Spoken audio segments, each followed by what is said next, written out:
মুখ্যমন্ত্ৰীৰ আত্মনিৰ্ভৰ অসম আঁচনিৰ জৰিয়তে প্ৰতিজন যুৱ ব্যৱসায়ী বা যুৱ উদ্যোগপতিক আমি 2 লাখ টকাকৈ আৰ্থিক সহায় আগবঢ়াম। 25,000 যুৱকে 1 লাখ টকা লাভ কৰিলে। অহা আগষ্ট মাহত আমি তেওঁলোকৰ ব্যৱসায় বা উদ্যোগ চাবলৈ যাম। যিসকলে সফলতাৰে ব্যৱসায় কৰিছে, সেপ্টেম্বৰ মাহত আমি তেওঁলোকক আৰু 1 লাখ টকা আগবঢ়াম। তাৰ লগে লগে অসমত এতিয়া ইণ্টাৰভিউ চলি আছে। যিসকলে CM-AAAৰ বাবে আবেদন কৰিছে, তেওঁলোকে যাতে ইণ্টাৰভিউত উপস্থিত হয়। 30 মেৰ ভিতৰত আমি ইণ্টাৰভিউ সামৰণি মাৰিব খুজিছো, যাতে আমি নেক্সট 72,000 যুৱক যুৱতীক 1 লাখকৈ টকা আগবঢ়াব পাৰো আৰু তেওঁলোকে এই টকাৰ সুযোগ বা উচিত ব্যৱহাৰ কৰিলে আৰু 1 লাখ টকা তেওঁলোকক আমি আগবঢ়াব পাৰো। শ্ৰদ্ধাৰ ৰাইজ, বহুতে মোক এইকেইটা দিন সুধি আছে যে ADREৰ অৰেল বিলাক কেতিয়াৰ পৰা আৰম্ভ হ'ব। আপোনালোকে জানে যে ADREত বিশেষ কেইটামান পৰীক্ষা অনুষ্ঠিত হৈছিল। প্ৰথম আছিলে গ্ৰেড 3 ড্ৰাইভাৰ, ষ্টেনো আৰু ইলেক্ট্ৰিচিয়ান অৰ্থাৎ APDCLৰ কাৰণে। আজি আমি সিদ্ধান্ত লৈছো যে গ্ৰেড 3ৰ কাৰণে কম্পিউটাৰ টেষ্ট, ড্ৰাইভাৰৰ কাৰণে ড্ৰাইভিং টেষ্ট, ষ্টেনোৰ কাৰণে ষ্টেনোৰ ব্যৱহাৰিক টেষ্ট আৰু ইলেক্ট্ৰিচিয়ানৰ কাৰণে ইলেক্ট্ৰিচিয়ানৰ স্কিল পৰীক্ষা কৰাৰ যিটো পৰ্যায়, তাক আমি 15 জুনৰ পৰা আৰম্ভ কৰিম আৰু এই সমগ্ৰ ব্যৱস্থা আমি 1 মাহৰ ভিতৰতে সম্পূৰ্ণ কৰিম। ঠিক তেনেকৈ 4ৰ্থ বৰ্গৰ পৰীক্ষাত পাছ কৰা প্ৰাৰ্থীসকলৰো অৰেল আমি 15 জুনৰ পৰা আৰম্ভ কৰিম আৰু এমাহৰ ভিতৰত ইয়াক আমি সম্পূৰ্ণ কৰিম। অলপ আজি বা কালি বা পৰহি ৰাজ্য চৰকাৰে আপোনালোকক আনুষ্ঠানিকভাৱে দিন আৰু বাৰ আপোনালোকক জনাব। যিসকলে লিখিত পৰীক্ষা পাছ কৰিছে, তেওঁলোকে এতিয়া কম্পিউটাৰ টেষ্ট, ড্ৰাইভিং টেষ্ট বা স্কিল টেষ্ট বা মৌখিক পৰীক্ষাৰ কাৰণে তেওঁলোকে যেন সাজু হয়। 15 জুনৰ পৰা এই প্ৰক্ৰিয়া আমি আৰম্ভ কৰিম। মোক আৰু এটা প্ৰশ্ন বহুতে সুধি আছে যে PGT আৰু গ্ৰেজুৱেট টিচাৰৰ পৰীক্ষাৰ ৰিজাল্ট কেতিয়া দিব?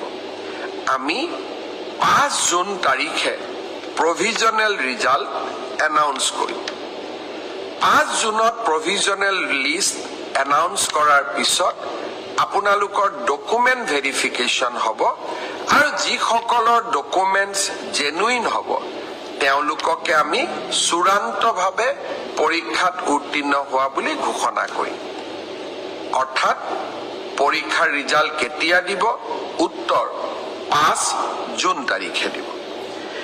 ইয়াৰ পিছত আপোনালোকৰ মনত আছে, এনেকুৱা এটা ফেচবুক লাইভ অনুষ্ঠানতে মই কৈছিলো যে চৰকাৰী কাৰ্যালয়সমূহত কাম কৰা 3য় আৰু 4ৰ্থ বৰ্গৰ কৰ্মচাৰীসকলে পৰ্টেলৰ জৰিয়তে মিউচুৱেল ট্ৰান্সফাৰ কৰাৰ সুবিধা লাভ কৰিব। প্ৰায় 18,000 চৰকাৰী কৰ্মচাৰীয়ে আবেদন জনাইছিল আৰু মেথছ অৰ্থাৎ কোনোবা আহিব লাগিব, কোনোবা যাব লাগিব, অৰ্থাৎ মেথছ মেকিং হ'ব লাগিব। আমি প্ৰায় 8,000 প্ৰাৰ্থীক মেথছ মেকিং কৰিব পাৰিলো।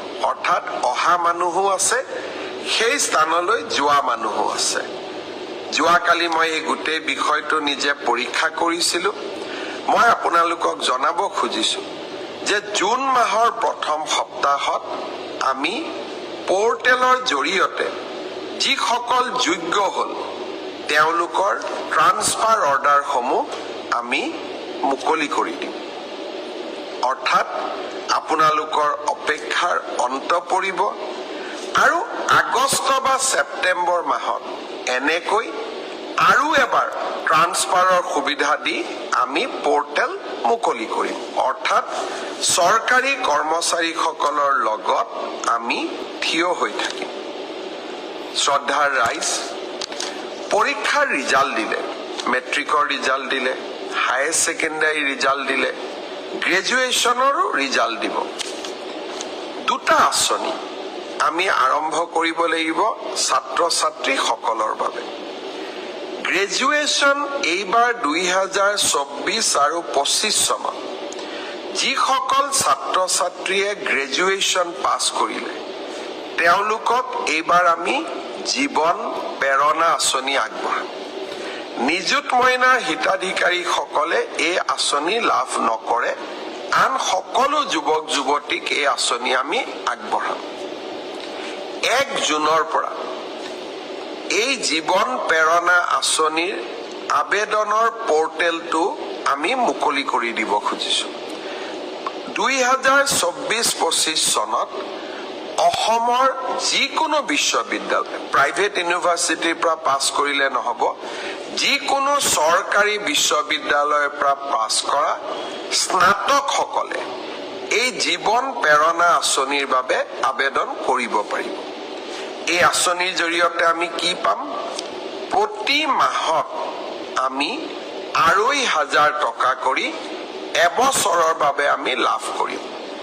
এই টকাটো কিয় দিয়া হৈছে?